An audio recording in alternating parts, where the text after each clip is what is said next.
إن الحمد لله نحمده ونستعينه ونستغفره ونؤمن به ونتوكل عليه ونعوذ بالله من شرور أنفسنا ومن سيئات أعمالنا من يهده الله فلا مضل له ومن يضلل فلا هادي له أشهد أن لا إله إلا الله وحده لا شريك له وأشهد أن محمدًا عبده ورسوله أرسله بالهدى ودين الحق ليظهره على الدين كله وكفى بالله شهيدا أما بعد فإن أحسن الكلام كلام الله وخير الهدي هدي محمد صلى الله عليه وسلم وشر الأمور محدثاتها وكل محدثة بدعة وكل بدعة ضلالة وكل ضلالة في النار. أعوذ بالله من الشيطان الرجيم. بسم الله الرحمن الرحيم. يا أيها الذين آمنوا اتقوا الله حق تقاته ولا تموتن إلا وأنتم مسلمون. يا أيها الناس اتقوا ربكم الذي خلقكم من نفس واحدة وخلق منها زوجها وبث منهما رجالا كثيرا ونساء واتقوا الله الذي تساءلون به والأرحام إن الله كان عليكم رقيبا. يا أيها الذين آمنوا اتقوا الله وقولوا قولا سديدا يصلح لكم أعمالكم ويغفر لكم ذنوبكم ومن يطع الله ورسوله فقد فاز فوزا عظيما. اللهم رب اشرح لي صدري ويسر لي أمري واحلل عقدة من لساني يفقهوا قولي. عباد الله أوصيكم وإياي أولا بتقوى الله. സ്നേഹധന്യരായ സത്യവിശ്വാസികളെ വിശ്വാസിനികളെ, പ്രതിഫല ദിവസത്തിന്റെ ഉടമസ്ഥനായ അല്ലാഹു സുബ്ഹാനഹു വ തആലയെ രഹസ്യത്തിലും പരസ്യത്തിലും കഴിവിന്റെ പരമാവധി അവന്റെ വിധിവിലക്കുകൾ പാലിച്ചുകൊണ്ട് നിയമനിർദ്ദേശങ്ങൾ അനുസരിച്ചുകൊണ്ട് തഖ്വയോടുകൂടി ജീവിക്കണമേ എന്ന് സ്വന്തത്തെ മറക്കാതെ നിങ്ങൾ ഓരോരുത്തരെയും അതർഹിക്കുന്ന ഗൗരവത്തിൽ ഉണർത്തുകയാണ്. തഖ്വ കൊണ്ട് വസിയത്ത് നൽകുകയാണ്. ആ രൂപത്തിൽ അല്ലാഹു ഇഷ്ടപ്പെടുന്ന തൃപ്തിപ്പെടുന്ന ജീവിതം നയിക്കാൻ അല്ലാഹു നമുക്കേവർക്കും തൗഫീഖ് നൽകി അനുഗ്രഹിക്കുമാറാകട്ടെ. അല്ലാഹുമ്മ ആമീൻ. മരണവേളയിൽ ലാ ഇലാഹ ഇല്ലല്ലാഹ് ചൊല്ലി മരിക്കുവാനും മരണാനന്തര ജീവിതത്തിൽ വിജയം കൈവരിക്കുവാനും അല്ലാഹു നമുക്കേവർക്കും തൗഫീഖ് നൽകി അനുഗ്രഹിക്കുമാറാകട്ടെ. അല്ലാഹുമ്മ ആമീൻ. റമദാൻ വിട പറഞ്ഞിട്ട് ഇന്ന് 8 ദിവസങ്ങൾ പിന്നിടുമ്പോൾ 2 കാര്യങ്ങൾ പ്രധാനമായി നമ്മൾ ഒന്ന് ചിന്തിക്കേണ്ടതും ഒന്ന് കരുതിയിരിക്കേണ്ടതുമാണ്. ഒന്നാമത്തത്, നമ്മുടെ അമലുകൾ അത് സ്വീകരിക്കപ്പെട്ടിട്ടുണ്ടോ എന്ന പരിശോധനയും ആ അമലുകളെ നിലനിർത്താൻ നമുക്ക് സാധിക്കുന്നുണ്ടോ എന്ന പുനർവിചിന്തനവുമാണ്. പണ്ഡിതന്മാർ പറയാറുണ്ട്, ഖബൂലുൽ ഹസൻ മിൻ അലാമാത്തിൽ ഖബൂൽ അൽ ഹസനത്തു അൽ ഹസനത്തി ബഅദഹാ. കർമ്മങ്ങൾ സ്വീകരിക്കപ്പെട്ടു. നമ്മൾ രാത്രി നിസ്കരിച്ചവരാണ്, നോമ്പെടുത്തവരാണ്, ദാനധർമ്മങ്ങൾ ഉള്ളതിൽ നിന്ന് കൊടുത്തവരാണ്, ഇഅ്തികാഫ് പള്ളിയിൽ വന്നിരുന്ന് ഉറക്കമൊഴിച്ച് റബ്ബിന് വേണ്ടി ദിക്റുകളും ഖുർആൻ പാരായണങ്ങളും ചെയ്തവരാണ്. ഈ നന്മകൾ റബ്ബ് സ്വീകരിച്ചിട്ടുണ്ടോ എന്ന പരിശോധനയാണ് ഒന്നാമതുണ്ടാകേണ്ടത്. അതിന്റെ അടയാളമായി കൊണ്ട് പണ്ഡിതന്മാർ പറഞ്ഞത്, അലാമാത്തുൽ ഖുബൂലിൽ ഹസനി അൽ ഹസനതു ബഅദഹാ. ആ നന്മകൾക്ക് ശേഷം വീണ്ടും നന്മകൾ ചെയ്യാനുള്ള തൗഫീഖും ഉദവിയും ലഭിച്ചവർക്കാണ് ആ നന്മകൾ സ്വീകരിക്കപ്പെട്ടിട്ടുണ്ട് എന്ന് ഒരു അടയാളമായി കൊണ്ട് പണ്ഡിതന്മാർ നമുക്ക് പഠിപ്പിച്ചു നൽകുന്നു. അത് നമ്മളൊന്ന് പരിശോധിക്കാം. നമ്മളെ സുബ്ഹി നിസ്കാരത്തിന്റെ കണിശത ഇപ്പോൾ നിലവിലുണ്ടോ? ജമാഅത്ത് നിസ്കാരങ്ങളുടെ വിഷയത്തിൽ നമ്മൾ റമദാനിൽ ശ്രദ്ധിച്ചതുപോലെ ഫർളായ നിസ്കാരത്തിലെങ്കിലും ശ്രദ്ധിക്കാൻ നമുക്ക് സാധിക്കുന്നുണ്ടോ എന്ന് നമ്മൾ പരിശോധിക്കണം. അത് കഴിയുന്നുണ്ട് എന്നാണ് നമ്മുടെ മനസ്സ് നമ്മോട് ഉത്തരം പറയുന്നതെങ്കിൽ നമ്മുടെ കർമ്മങ്ങൾ സ്വീകരിക്കപ്പെട്ടിരിക്കുന്നു എന്ന് നമുക്ക് അനുമാനിക്കാം. അള്ളാഹു സ്വീകരിക്കുമാറാകട്ടെ. ആമീൻ. രണ്ടാമത്തത് കരുതിയിരിക്കലാണ്. വിശുദ്ധ ഖുർആനിൽ അള്ളാഹു സുബ്ഹാനഹു വ തആല ചില ഉപമകളിലൂടെ കാര്യങ്ങൾ നമുക്ക് പഠിപ്പിച്ചു നൽകുന്നുണ്ട്. റമദാനിൽ നമുക്ക് നോമ്പെടുക്കാൻ സാധിച്ചു, അനുവദിക്കപ്പെട്ടതുപോലും മാറ്റി നിർത്താൻ നമ്മൾ മനസ്സു കാണിച്ചു. രാത്രി നിസ്കാരങ്ങൾക്ക് നമ്മുടെ കമ്പോളങ്ങൾ അടച്ച്, നമ്മുടെ തിരക്കുകൾ മാറ്റിവെച്ച് രാത്രി നിസ്കാരത്തിന് നമ്മൾ സജീവരായി. ഉറക്കം പോലും മാറ്റിവെച്ച് ഇഅ്തികാഫിലിരുന്നു. ആ നന്മകൾക്ക് ചെയ്യാൻ ഉദവി അള്ളാഹുവിന്റെ ഭാഗത്ത് നിന്ന് കിട്ടിയതാണ്. അതിനപ്പുറം അള്ളാഹുവിന്റെ ഒരു പ്രത്യേകമായ സഹായം നമുക്കുണ്ടായി.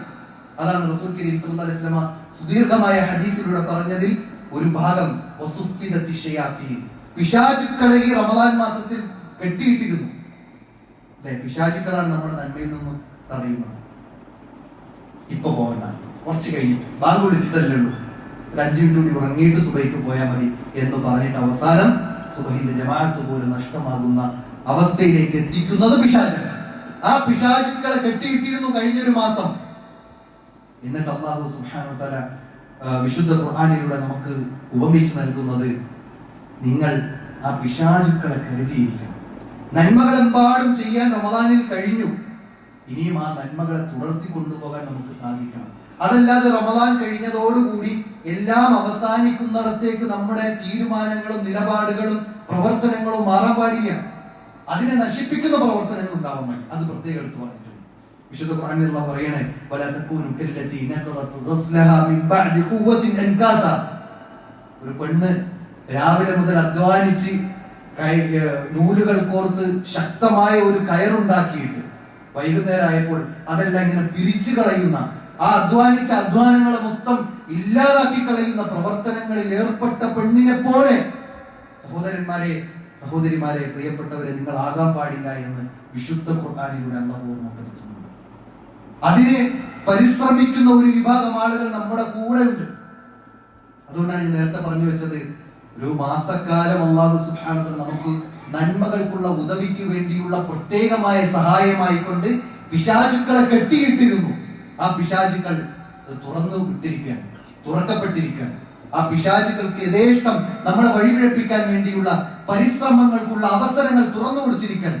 അവിടെയാണ് വിശുദ്ധ ഖുർആൻ നമുക്ക് ഓർമ്മപ്പെടുത്തി തരുന്നത്, യാ ബനി ആദമ, യാ ബനി ആദം, ആദം സന്തതികളെ എന്ന് വിളിച്ചുകൊണ്ട് അല്ലാഹു പറയാണ്, ലാ യഫ്തിനന്നകും ശൈത്താനു കമാ അഖ്റജ അബവൈകും മിനൽ ജന്ന.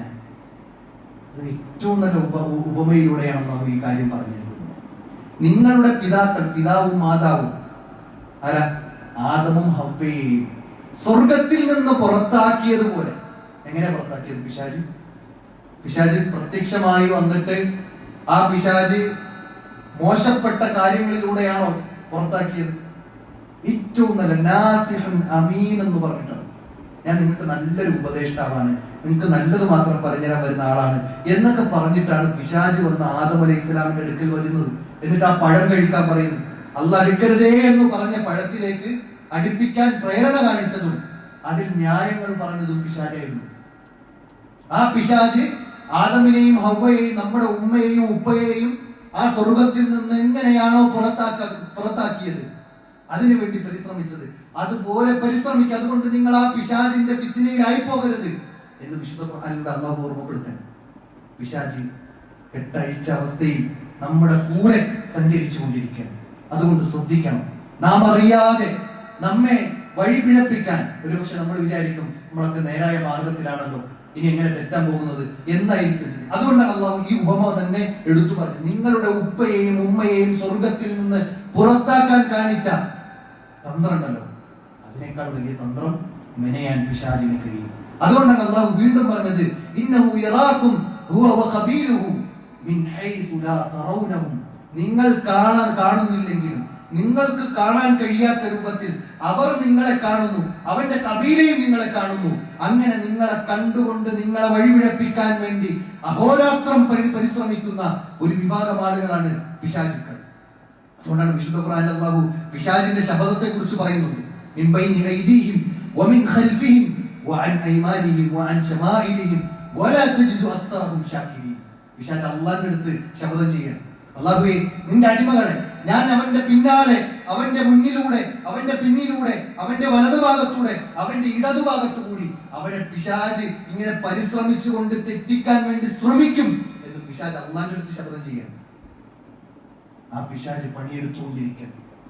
ആ പിശാചിന്റെ വലയത്തിൽ നമ്മൾ വീഴരുത് എന്നാണ് ഈ ഒരു സന്ദർഭത്തിൽ എന്നെയും നിങ്ങളെയും ഓർമ്മപ്പെടുത്താനുള്ളത്.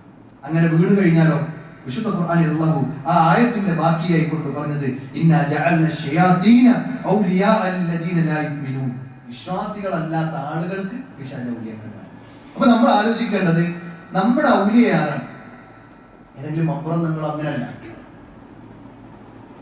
നമ്മുടെ ഔലിയ എന്നത് അള്ളാഹുവാണ്. അള്ളാഹുവിനെ വലിയായി നമ്മൾ സ്വീകരിച്ചാൽ, അള്ളാഹുവിന്റെ നാമങ്ങളിലെ ഒരു നാമമാണ് അൽ വലിയു. അങ്ങനെ അള്ളാഹുവിനെ വലിയായി നമ്മൾ സ്വീകരിച്ചു കഴിഞ്ഞാൽ നമുക്ക് നേട്ടങ്ങളുണ്ട്. അതല്ല പിശാചിന്റെ കാൽപാദങ്ങളെയാണ് നമ്മൾ പിൻപറ്റുന്നതെങ്കിൽ നമുക്കിങ്ങനെ ആവശ്യങ്ങൾ ഇട്ടു തരും, ആഗ്രഹങ്ങൾ തോന്നിപ്പിച്ചു തരും.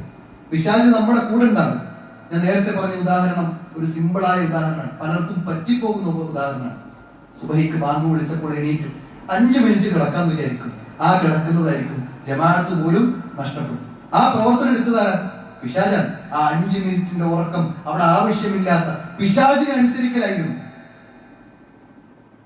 അങ്ങനെ പിശാചിനെ വലിയായി സ്വീകരിച്ചാൽ, പിശാചിന്റെ കാര്യങ്ങൾ ഇങ്ങനെ നമ്മൾ ഏറ്റെടുത്ത് അനുസരിച്ചു കൊണ്ട് ജീവിച്ചാൽ അള്ളാഹു പറയണം അത് വിശ്വാസികളല്ലാത്ത ആളുകളാണ് അങ്ങനെ സ്വീകരിക്കുന്നത്.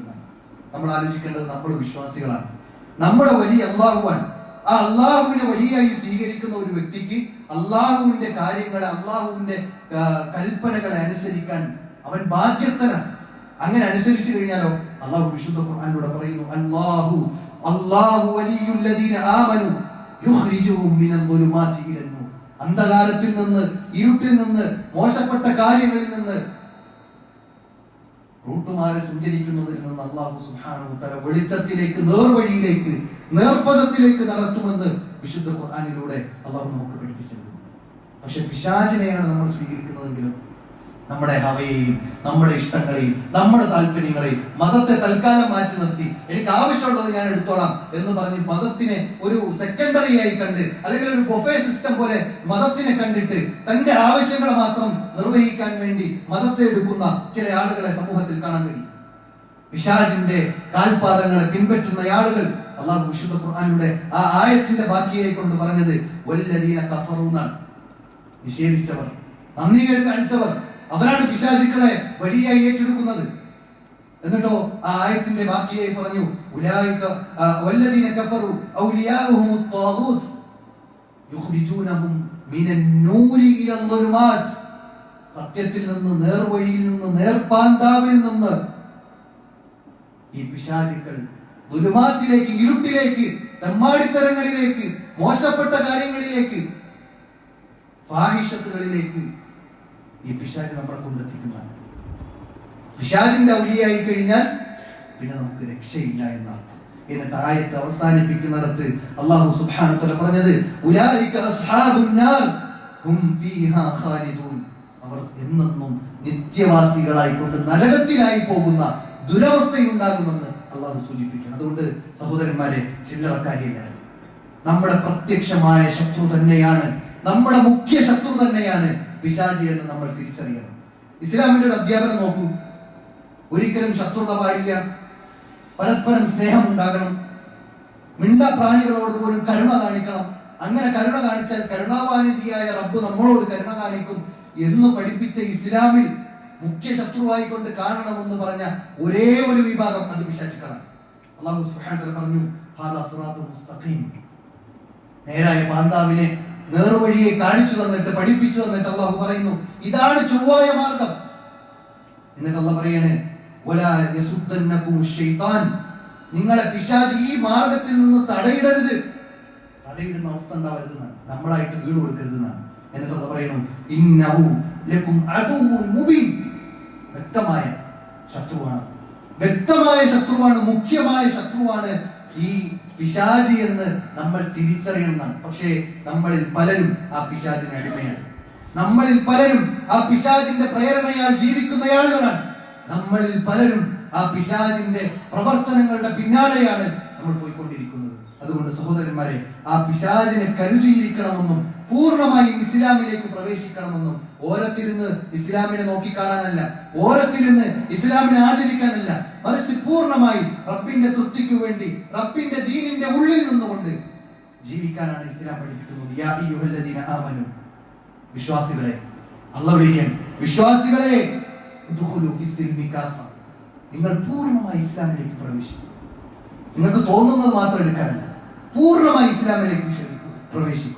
ചില ആളുകൾ പറയാറുണ്ട്, ഈ അടുത്തു പോലും ഒരു മുസ്ലിമായ വ്യക്തി എന്നോട് പറഞ്ഞത് അല്ലെങ്കിൽ പങ്കുവച്ചത്, ഈ നിസ്കാരം എന്ന് പറഞ്ഞാൽ അതൊരു എക്സസൈസ് ആണ്, അത് അവന്റെ ആരോഗ്യത്തിന് വേണ്ടി അവൻ ചെയ്താൽ മതി, ആരോഗ്യമുള്ള ഒരാളൊന്നും അത് ചെയ്യണ്ട എന്നൊക്കെ പറഞ്ഞ് മുസ്ലിമായ വ്യക്തികൾ പോലും ഇസ്ലാമിന്റെ പല തൂണുകളെ പോലും അടിസ്ഥാന സ്തംഭങ്ങളെ പോലും ഇങ്ങനെ മാറ്റി നിർത്തുന്ന ഒരു പ്രേരണയിലേക്ക് ആളുകൾ മാറിക്കൊണ്ടിരിക്കുമ്പോൾ, സഹോദരന്മാരെ, സഹോദരിമാരെ, അള്ളാഹു വിളിക്കുന്നത് ഏതെങ്കിലും ഒരു പ്രത്യയശാസ്ത്രത്തിലേക്കല്ല, പ്രപഞ്ചത്തിന്റെ സൃഷ്ടാവായ അള്ളാഹു വിളിക്കുന്നത് പരലോക മോക്ഷത്തിലേക്കാണ്. അതുകൊണ്ട് നിങ്ങൾ പൂർണ്ണമായി ഇസ്ലാമിലേക്ക് പ്രവേശിക്കൂ എന്ന് അള്ളാഹു ഓർമ്മപ്പെടുത്തുന്നു. എന്നിട്ട് ആയത്തിന്റെ ബാക്കി അവിടെ അവസാനിപ്പിച്ചിട്ടില്ല. ആ ആയത്തിന്റെ ബാക്കിയായിക്കൊണ്ട് അള്ളാഹു വീണ്ടും ഞാൻ നേരത്തെ പറഞ്ഞ വിശ്വാസത്തെയും ആ ഒരു തീരുമാനത്തെയും ആ ഒരു നിലപാടിനെയും സൂചിപ്പിച്ചുകൊണ്ട് അള്ളാഹു പറയുന്നു, വലാ തത്തബിഉ ഖുതുവാതി ശൈത്താൻ, നിങ്ങൾ പിശാചുക്കളുടെ കാൽപാദങ്ങളെ പിൻപറ്റരുത് എന്നാണ്. പിശാചുക്കൾ പറയുന്ന അല്ലെങ്കിൽ തിന്മകളുടെ വക്താക്കളുടെ പിറകെ പോയി അങ്ങനെ ഒരു പിശാചിന്റെ അടിമയായി ജീവിക്കരുത് എന്ന് അല്ലാഹു സുബ്ഹാനഹു വ തആല പറയുന്നു. വലാ തത്തബിഉ ഖുതുവാതി ശൈത്താൻ, പിശാചിന്റെ കാൽപാദത്തെ അല്ല പിൻപറ്റേണ്ടത്, മറിച്ച് അല്ലാഹുവിന്റെ റസൂൽ കാണിച്ചു തന്ന മാർഗത്തെയാണ് നമ്മൾ പിൻപറ്റേണ്ടത് എന്ന് വിശുദ്ധ ഖുർആൻ പറയുന്നു. ഇന്നഹു ലക്കും അദുവ്വുൻ മുബീൻ, ആയത്ത് അവസാനിപ്പിക്കുക വീണ്ടും അല്ലാഹു പറയുന്നു, വ്യക്തമായ ശത്രുവാരാണ്. നമ്മോട് ഈ ഇലക്ഷൻ വരാണല്ലോ, ഈ ഇലക്ഷന് ഓപ്പോസിറ്റ് നിൽക്കുന്ന കാൻഡിഡേറ്റ് അല്ല നമ്മുടെ ശത്രു, അല്ലെങ്കിൽ നമ്മോട് എന്തെങ്കിലും വിദ്വേഷമുള്ള ആളുകളോട് അല്ലെങ്കിൽ എനിക്കെന്തെങ്കിലും മറ്റൊരാളോട് വിദ്വേഷമുണ്ടെങ്കിൽ അവനല്ല ശത്രു. അത് താൽക്കാലികമായ ചില പിണക്കങ്ങളോ അസ്വാരസ്യങ്ങളോ ആയിരിക്കാം. അല്ലെങ്കിൽ നമ്മുടെ സ്വത്തിനെ പിടിച്ചെടുത്ത, നമ്മെ പറ്റിച്ച് വഞ്ചിച്ച് ജീവിച്ചവനല്ല നമ്മുടെ ശത്രു. അവനൊക്കെ അല്ലാഹു ഒരു പക്ഷെ പുറത്തു കൊടുത്തേക്കാം, നമുക്കും പുറത്തു കൊടുക്കാനുള്ള മനസ്സ് കിട്ടിയേക്കാം. പക്ഷേ നമ്മുടെ ശത്രു എന്ന് പറഞ്ഞാൽ നമ്മൾ കാണാത്ത, നമ്മെ കണ്ടുകൊണ്ട് നമ്മെ തിന്മയിലേക്ക് വലിച്ചിഴച്ചു കൊണ്ടുപോയിക്കൊണ്ടിരിക്കുന്ന പിശാചുക്കളാണ് നമ്മുടെ വ്യക്തമായ ശത്രു എന്ന് വിശുദ്ധ ഖുർആനിലൂടെ പറയുമ്പോൾ, സഹോദരന്മാരെ, അല്ലാഹു സുബ്ഹാനഹു വ തആല നമ്മോട് വീണ്ടും ഉണർത്താൻ, റമളാൻ കഴിഞ്ഞു എന്ന് പറഞ്ഞ് അല്ലാഹുവിന്റെ മതനിയമങ്ങൾ അവസാനിക്കുന്നില്ല, അല്ലാഹുവിന്റെ തീരുമാനങ്ങൾ അവസാനിക്കുന്നില്ല. അല്ലാഹു സുബ്ഹാനഹു വ തആല ഹയ്യുൻ ലാ യമൂത്ത്, അവൻ എന്നും ജീവിച്ചിരിക്കുന്നവനാണ്, അവൻ മരിച്ചിട്ടില്ല, അവന്റെ നിയമങ്ങൾ ഇവിടെ ബാക്കിയാണ്, അവന്റെ ഇസ്ലാം ഇവിടെ ബാക്കിയാണ്. ആ ഇസ്ലാമിനെ ആചരിച്ചുകൊണ്ട് മുന്നോട്ട് പോകാൻ, റബ്ബിനെ മറക്കാതെ ജീവിക്കാൻ, ഓർത്തുകൊണ്ട് ജീവിക്കാൻ അല്ലാഹു ഓർമ്മപ്പെടുത്തുന്നത്. റമളാൻ കഴിഞ്ഞു, ഇനി നിസ്കാരം വേണ്ട, ഇനി ദിക്ർ വേണ്ട, ഖുർആൻ മടക്കി വെച്ച് നമ്മുടെ ഷെൽഫിലേക്ക് കയറ്റി വെച്ചു, ഇതല്ല നമുക്ക് വേണ്ടത്, മറിച്ച് അല്ലാഹുവിനെ മറക്കാത്ത ഒരു ജീവിതം ഇനിയും മുന്നോട്ട് കൊണ്ടുപോകണം എന്നാണ്. അങ്ങനെ മറന്നു കഴിഞ്ഞാലോ, മറന്നുകൊണ്ടുള്ള ഒരു ജീവിതമാണ് ഖുർആൻ പാരായണമില്ല, ദിക്റില്ല, സദഖയില്ല, ഖുർആൻ പാരായണമില്ല, നോമ്പില്ല, നിസ്കാരമില്ല, തോന്നുമ്പോൾ നിസ്കരിക്കുന്നു, ജുമുഅക്ക് മാത്രം വരുന്നു. ഇങ്ങനെയുള്ള ഒരു ഓർമ്മയാണ് റബ്ബിനെ കുറിച്ചെങ്കിൽ അല്ലാഹു പറയുന്നു, വലാ തകൂനു കല്ലദീന നസുല്ലാഹ ഫഅൻസാഹും അൻഫുസഹും ഉലൈക ഹുമുൽ ഫാസിഖൂൻ. അല്ലാഹു പറഞ്ഞു ഫാസിഖീങ്ങളാണെന്നാണ്, തെമ്മാടികൾ എന്നാണ്. അല്ലാഹനെ മറന്ന് ജീവിക്കുന്ന ആളുകൾ അവർ ഫാസിഖീങ്ങൾ എന്ന് വിശുദ്ധ ഖുർആൻ പറയാണ്. അല്ലാഹനെ മറക്കരുതേ എന്നുള്ള ഓർമ്മപ്പെടുത്തുന്നു. അല്ലാഹനെ മറന്നുകൊണ്ടുള്ള ജീവിതം അവന്റെ കോളേജ് ക്യാമ്പസുകളിൽ, അവന്റെ കച്ചവട മേഖലകളിൽ, അവന്റെ ഇടപാടുകളിൽ റബ്ബിനെ മറന്നുകൊണ്ടുള്ള ജീവിതം ഉണ്ടാകരുതെന്നാണ്.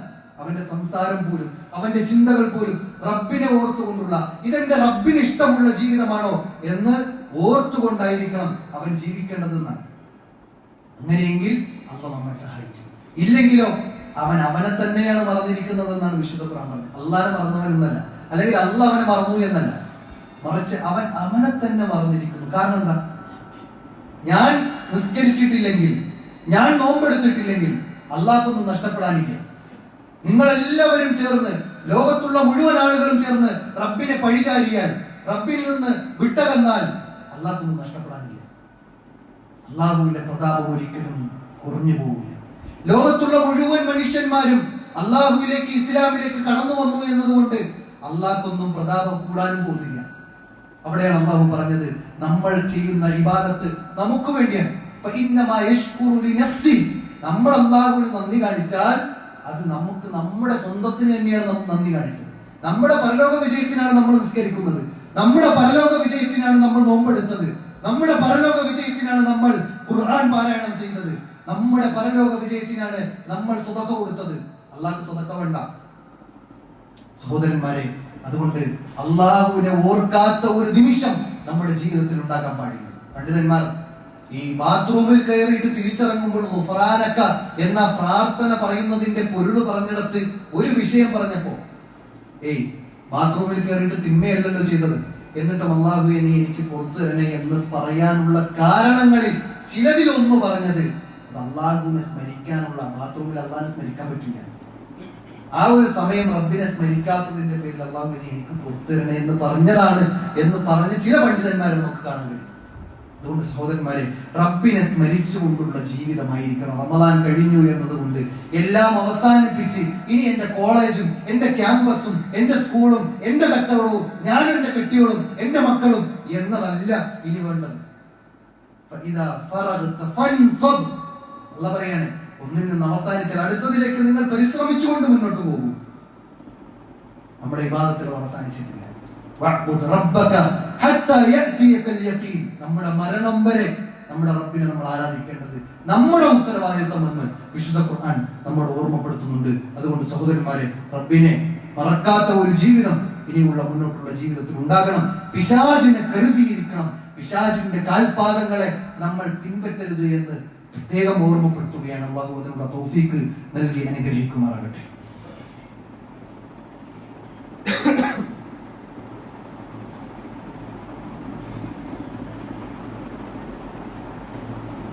الحمد لله الذي هدانا لهذا وما كنا لنهتدي لولا أن هدانا الله أما بعد عباد الله أوصيكم وإياي ثانيا بتقوى الله.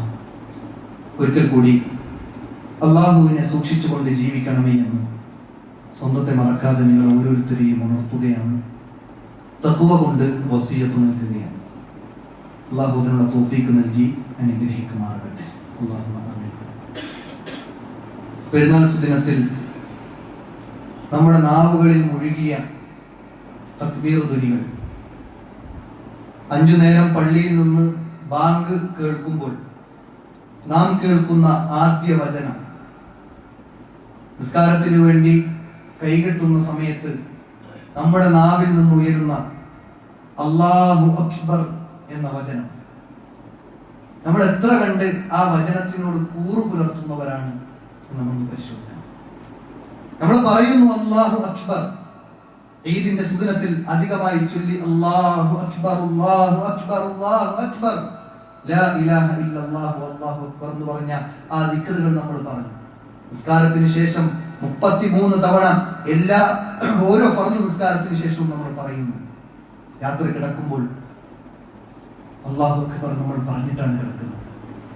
രാവിലെയും വൈകുന്നേരവുമുള്ള ദിക്റുകളിൽ ആ ദിക്റുകൾ നമ്മൾ ഉരുവിടാറുണ്ട്. നമ്മുടെ ജീവിതത്തിൽ പല സന്ദർഭങ്ങളിൽ പഠിപ്പിക്കപ്പെട്ട ഒരു ദിക്റാണ് അല്ലാഹു അക്ബർ. ഏറ്റവും കൂടുതൽ തവണ നമ്മൾ ഒരു പക്ഷെ ചൊല്ലിയതും ആ ദിക്റായിരിക്കും. പക്ഷെ നമ്മളൊന്ന് ആലോചിക്കേണ്ടത്, അല്ലാഹു അക്ബർ എന്ന് അർത്ഥമറിഞ്ഞ് ഹൃദയത്തിൽ അത് സാക്ഷ്യപ്പെടുത്തിക്കൊണ്ട് ആ ജീവിതം നയിക്കാൻ നമുക്ക് സാധിച്ചിട്ടുണ്ടോ എന്നാണ്. എന്താണ് അല്ലാഹു അക്ബർ എന്ന് പറഞ്ഞാൽ? എന്താ അല്ലാഹു അക്ബർ എന്ന് പറഞ്ഞാൽ? അല്ലാഹു വലിയവൻ, എന്നെക്കാൾ, എന്റെ ഭാര്യയേക്കാൾ, എന്റെ മക്കളെക്കാൾ, എന്റെ കച്ചവടത്തെക്കാൾ, എന്റെ ജീവിതത്തെക്കാൾ, എന്റെ ഈ ദുനിയാവിലെ സംവിധാനങ്ങളെക്കാൾ, എന്റെ തീരുമാനങ്ങളെക്കാൾ എനിക്ക് വലുത് എന്റെ റബ്ബാൻ. ആ പ്രഖ്യാപനം വെറും വാക്കല്ല, ഏതെങ്കിലും ഒരു ചെറിയ ദിക്റല്ല, മറിച്ച് ഇത്രയും വലിയ പ്രഖ്യാപനമാണ് യഥാർത്ഥത്തിൽ അല്ലാഹു അക്ബർ എന്ന് പറഞ്ഞാൽ. പക്ഷേ നമ്മുടെ കച്ചവടത്തിൽ 10 രൂപ കിട്ടും എന്ന് പറഞ്ഞാൽ അള്ളാന്റെ കോപം വാങ്ങാൻ നമ്മൾ തയ്യാറാണ്. ഒരു സ്റ്റാർ വിൽക്കാൻ പാടില്ല, സ്റ്റാർ വിൽക്കാൻ കടയിൽ പാടില്ല. പക്ഷെ ആ സ്റ്റാർ വിറ്റാൽ ഒരു 50 രൂപ ഏറെ കിട്ടും, പ്രത്യേകിച്ച് ക്രിസ്മസിന്. നമ്മൾ അള്ളാന്റെ കോപം വേണോ? 10 രൂപ കിട്ടിയിട്ട് അള്ളാന്റെ കോപം വേണോ? അതല്ല, അല്ലാഹു അക്ബർ എന്ന പ്രഖ്യാപനത്തിൽ എനിക്ക് ആ 10 രൂപ വേണ്ട, എന്റെ റബ്ബിന്റെ തൃപ്തിയാണ് എനിക്ക് വേണ്ടത് എന്ന് തീരുമാനിക്കാൻ നമുക്ക് കഴിയും. കോളേജിലൊരു ഫംഗ്ഷൻ നടക്കണം, അതിൽ ഹറാമായ കാര്യങ്ങളുണ്ട്, അള്ളാഹു വെറുക്കുന്നതായ കാര്യങ്ങളുണ്ട്. ഞാൻ അള്ളാഹു അക്ബർ എന്ന് പ്രഖ്യാപിക്കുന്നവനാണ്. എന്നിട്ട് ആ ഹറാമിൽ മുഴുകാൻ ആണോ നമ്മൾ തീരുമാനിക്കുന്നത്? അതല്ല, അള്ളാഹു അക്ബർ, ആ ഹറാമിനേക്കാൾ എന്റെ റബ്ബാണ് എനിക്ക് വലുത്, അതുകൊണ്ട് റബ്ബിന്റെ തീരുമാനങ്ങൾക്കപ്പുറം എനിക്കൊരു തീരുമാനമില്ല എന്ന് തീരുമാനിക്കാൻ നമുക്ക് കഴിയുമോ? നമ്മൾ ആലോചിക്കേണ്ടതാണ്. നമ്മൾ ഒരൊറ്റ ചരിത്രം കൂടി ഞാൻ പറഞ്ഞ് അവസാനിപ്പിക്കാം. കേവലം ഒരു ഉരുവിടലിനപ്പുറം അള്ളാഹു അക്ബർ പ്രഖ്യാപിച്ച ഒരു ജനപദത്തെ, പ്രവാചകന്റെ സ്വഹാബത്തിനെ നമുക്ക് കാണാൻ കഴിയും. അവിടെ ഒരു ചരിത്രം, സുഹൈബ് റൂമി റളിയല്ലാഹു അൻഹു, അദ്ദേഹം മക്കക്കാരനായിരുന്നു. പിന്നെ റോമിലേക്ക് പോയി. റോമിൽ നിന്ന് തിരിച്ചു മക്കയിലേക്ക് വരുമ്പോൾ ദരിദ്രനായ അവസ്ഥയിലായിരുന്നു അദ്ദേഹം തിരിച്ചു വരുന്നത്. ആ മക്കയിൽ വന്ന് അദ്ദേഹം നല്ല ബിസിനസ് സാമർഥ്യമുള്ള വ്യക്തിയായിരുന്നു. മക്കയിൽ വന്ന് അത്യാവശ്യം നല്ലത് കൊയ്തെടുത്തു, ബിസിനസ്സിലൂടെ നല്ല സമ്പാദ്യം ഉണ്ടാക്കി. എന്നിട്ട് ആ ബിസിനസ്സിലൂടെ നേടിയെടുത്ത സമ്പത്തുമായി ഇസ്ലാം സ്വീകരിച്ചതിന് ശേഷം മദീനയിലേക്ക് പോകാൻ പോകുമ്പോൾ ഖുറൈശികൾ ഒരുമിച്ച് കൂടി, മക്കയിലെ മുശ്രിക്കുകൾ ഒരുമിച്ച് കൂടി സുഹൈബ് റൂമി റളിയല്ലാഹു അൻഹുവിനെ തടഞ്ഞു വെച്ചു. എന്നിട്ട് പറയണേ, അത്തൈനാ സഅലൂകൻ ഹഖീറൻ, നീ റോമിൽ നിന്ന് വന്നപ്പോ ദരിദ്രനായിരുന്നു, ഒന്നുമില്ലാത്തവനായിരുന്നു, എല്ലാം നഷ്ടപ്പെട്ട് ദരിദ്രനായി കൊണ്ട് മക്കയിലേക്ക് കടന്നു വന്നു. ഫകസുറ മാലുക് ഇൻദനാ, ഞങ്ങളിൽ നിന്നാണ് നീ ഇത്രയൊക്കെ സമ്പാദിച്ചത്. എന്നിട്ട് ഉബലഗത്തല്ലദീ ബലഗത്, നീ എങ്ങനെ ഈ ഒരു അവസ്ഥയിലേക്ക് എത്തിയത്? ഞങ്ങളിലൂടെയാണ്. അതുകൊണ്ട് നീ എന്ത് ചെയ്യണം? സുമ്മ തുരീദു അൻ തഖ്റജ്, നീ എന്നിട്ട് ഇങ്ങനെയൊക്കെ സമ്പാദിച്ചിട്ട്, ഞങ്ങളിൽ നിന്ന് നീ സമ്പാദിച്ചിട്ട് നീ ഇവിടെ നിന്ന് പോകാനാണോ? ബിമാലിക വനഫ്സിക്, നിന്റെ ഈ സമ്പത്ത് കൊണ്ട് പോകാനാണോ നീ ഉദ്ദേശിക്കുന്നത്? മുശ്രിക്കുകൾ പറഞ്ഞു, സ്വന്തം സാമർഥ്യത്തിലൂടെ സമ്പാദ്യം ഉണ്ടാക്കിയ വ്യക്തിയെ തടഞ്ഞു വെച്ചിട്ട് ഇസ്ലാമിലേക്ക് പോകാൻ പോയ വ്യക്തിയെ, അതായത് മദീനയിലേക്ക് ഹിജ്റ പോകാൻ പോയ വ്യക്തിയെ തടഞ്ഞു നിർത്തിയിട്ട് പറയണേ, നീ ഇത് ഇവിടെ നിന്ന് സമ്പാദിച്ചതാണ്, നിനക്ക് ഈ പൈസയും കൊണ്ട് പോകാൻ കഴിയില്ല. നമ്മളാണെങ്കിലോ കുറച്ച് നമുക്ക് തരാം, കുറച്ച് ഞാൻ എടുത്തും കുറച്ച് നിങ്ങൾ എടുത്തോളി എന്ന് പറയുകയായിരിക്കും.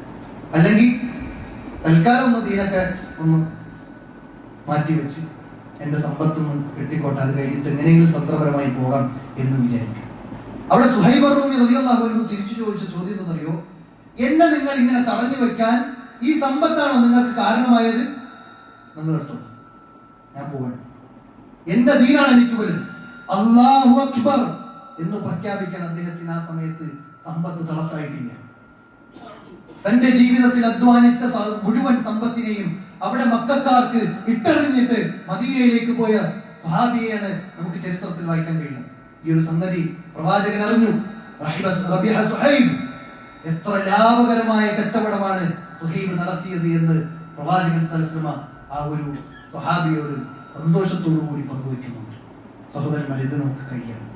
ഇത്രയും നമുക്ക് കഴിയുന്നില്ലെങ്കിലും നമുക്ക് ചില നിലപാടുകളിലെങ്കിലും ഊന്നി നിൽക്കാൻ, ഏതെങ്കിലും ഒരു സാഹചര്യത്തിൽ നമ്മൾ ഇസ്ലാമിനെ മാറ്റി നിർത്തി ഇസ്ലാമേതര തീരുമാനങ്ങൾക്ക് നമ്മൾ വിധേയപ്പെടേണ്ടവരല്ല. ഏത് സാഹചര്യത്തിലും അള്ളാഹുവിന്റെ കൽപ്പനയ്ക്കനുസരിച്ചു കൊണ്ടുള്ള ജീവിതമായിരിക്കണം നമുക്ക് മുന്നോട്ട് കൊണ്ടുപോകേണ്ടത്. അള്ളാഹു സുബ്ഹാനഹു വ തആല വിശുദ്ധ ഖുർആനിലൂടെ ഓർമ്മപ്പെടുത്തുന്ന ഒരു കാര്യമുണ്ട്. 8ഓളം കാര്യങ്ങളെ എടുത്ത് എണ്ണി പറയാൻ, എന്ന് പറഞ്ഞ് ചില കാര്യങ്ങൾ എടുത്തു പറഞ്ഞു. വാപ്പയേക്കാൾ ഉമ്മയേക്കാൾ, നിങ്ങൾക്ക് അള്ളാഹുവിനേക്കാൾ റസൂലിനേക്കാൾ അള്ളാഹുവിന്റെ മാർഗത്തിലുള്ള നിലപാടിനേക്കാൾ ജിഹാദിനേക്കാൾ നിങ്ങൾക്കിഷ്ടം നിങ്ങളുടെ വാപ്പയാണോ, നിങ്ങളുടെ ഉമ്മയാണോ, നിങ്ങളുടെ മക്കളാണോ, നിങ്ങൾ തൃപ്തിയടയുന്ന നിങ്ങളുടെ പാർപ്പിടമാണോ, നിങ്ങളുടെ ബിസിനസ് സാമ്രാജ്യങ്ങളാണോ? ഇങ്ങനെ തുടങ്ങി 6-8 കാര്യങ്ങൾ എടുത്തു പറഞ്ഞിട്ട് അള്ളാഹു ചോദിക്കാണ്, നിങ്ങൾക്ക് അള്ളാഹുവിനേക്കാൾ റസൂലിനേക്കാൾ അള്ളാഹുവിന്റെ മാർഗത്തിലുള്ള ജിഹാദിനേക്കാൾ ഇതാണ് നിങ്ങൾക്ക് താല്പര്യമെങ്കിൽ നിങ്ങൾ കരുതിയിരുന്നോളി എന്നാണ്. എന്നറിയോ, അള്ളാഹുവിന്റെ കൽപ്പന വന്നെത്തുന്നത് വരെ നിങ്ങൾ ഇത് ആസ്വദിക്കും. പക്ഷെ ആ കൽപ്പന വന്നെത്തിക്കഴിഞ്ഞാൽ നിങ്ങളൊന്ന് ഇറുക്കും. നിങ്ങൾ സന്തോഷിച്ച് ആർമാദിച്ച് ചിരിച്ച് കളിച്ച് മുന്നോട്ട് പോകുന്ന സമയത്ത് ഒരൊറ്റ പിടി പിടിക്കും എന്നാണ് അള്ളാഹു പറഞ്ഞത്. ഒരൊറ്റ പിടി പിടിക്കുന്നതാണ്. ആ പിടിയിൽ നമ്മൾ അമർന്നു പോകുന്ന. അതുകൊണ്ട് സഹോദരന്മാരെ, നമുക്ക് എല്ലാത്തിനേക്കാളും റബ്ബാണ് വലുത്, അള്ളാഹുവിന്റെ കൽപ്പനയാണ് വലുത്, അള്ളാഹിന്റെ ദീനാണ് വലുത് എന്ന് പറയാനും അത് പറയുന്നുണ്ട്. പക്ഷെ പ്രഖ്യാപിച്ചുകൊണ്ട് ജീവിതത്തിൽ കാണിച്ചു കൊടുക്കാൻ നമുക്ക് സാധിക്കണം. ഏതുപോലെ സുഹൈബ് റൂമി റളിയല്ലാഹു അൻഹു അവിടെ മക്കയിലെ മുശ്രിക്കുകൾക്ക് മുമ്പിൽ തന്റെ സമ്പത്ത് മുഴുവൻ ഇട്ടെറിഞ്ഞ് ദീനിനു വേണ്ടി മാറ്റിവെച്ചതുപോലെ നമുക്ക് റബ്ബിന് വേണ്ടി നമ്മുടെ ജീവിതത്തെ മാറ്റിവെക്കാൻ, നമ്മുടെ ജീവിതത്തിന്റെ നിലപാടുകൾ, സമ്പത്തിന്റെ വ്യവസ്ഥകൾ, അതുപോലെ നമ്മുടെ ക്യാമ്പസിലെ ജീവിതങ്ങൾ, നമ്മുടെ സ്കൂളിലെ ജീവിതങ്ങൾ, നമ്മുടെ വെക്കേഷനിൽ നമ്മുടെ കുട്ടികളുമായി കൊണ്ട് ഒരുമിച്ച് കൂടി കളിക്കുന്ന വേളകളിൽ അവിടെയെല്ലാം റബ്ബിന് തൃപ്തിയുള്ളത് മാത്രമാണ് ഞാൻ ചെയ്യുന്നത്, അല്ലാഹു അക്ബർ എന്ന പ്രഖ്യാപനം ജീവിതത്തിലൂടെ കാണിച്ചു കൊടുക്കാൻ നമുക്ക് സാധിക്കണം. അല്ലാഹു അതിനുള്ള തൗഫീഖ് നൽകി അനുഗ്രഹിക്കുമാറാകട്ടെ. നമ്മിൽ നിന്ന് നമ്മുടെ തിന്മകൾ അല്ലാഹു സുബ്ഹാനഹു വ തആല പുറത്തു നൽകി അനുഗ്രഹിക്കുമാറാകട്ടെ. നമ്മുടെ കർമ്മങ്ങൾ സ്വാലിഹായ സൽക്കർമ്മങ്ങളായി അല്ലാഹു സ്വീകരിക്കുമാറാകട്ടെ. ഇനിയും നന്മകളിൽ മുന്നേറാൻ, മരണം വരെ റബ്ബിനെ അനുസരിച്ച് റബ്ബിന് തൃപ്തിയുള്ള ജീവിതം നയിക്കാൻ, റബ്ബിനെ പൂർണ്ണമായി വിധേയപ്പെട്ടുകൊണ്ടുള്ള ജീവിതം നയിക്കാൻ അല്ലാഹു നമുക്കേവർക്കും തൗഫീഖ് നൽകി അനുഗ്രഹിക്കുമാറാകട്ടെ. നമ്മിൽ നിന്ന് ഇവിടെ പറഞ്ഞു പോയ നമ്മുടെ മാതാപിതാക്കൾ, നമ്മുടെ ബന്ധുമിത്രാദികൾ എല്ലാവർക്കും അല്ലാഹു മഗ്ഫിറത്ത് നൽകി അനുഗ്രഹിക്കുമാറാകട്ടെ. നമ്മിൽ നിന്ന് ഇവിടെ പറഞ്ഞു പോയവരെ നാളെ സ്വർഗ്ഗത്തിൽ ഒരുമിച്ച് കൂടാൻ, അവരുമായി സന്തോഷങ്ങൾ പങ്കിടാൻ അല്ലാഹു നമുക്ക് തൗഫീഖ് നൽകി അനുഗ്രഹിക്കുമാറാകട്ടെ. اللهم اغفر للمؤمنين والمؤمنات والمسلمين والمسلمات والأحياء منهم والأموات إنك مجيب الدعوات يا قاضي الحاجات. اللهم أعز الإسلام والمسلمين وأذل الشرك والمشركين ودمر أعداءك وأعداء الدين. وصلى الله على نبينا محمد وعلى آله وصحبه أجمعين. أستغفر الله لي ولكم ولسائر المسلمين من كل ذنب إنه هو الغفور الرحيم. أقم الصلاة.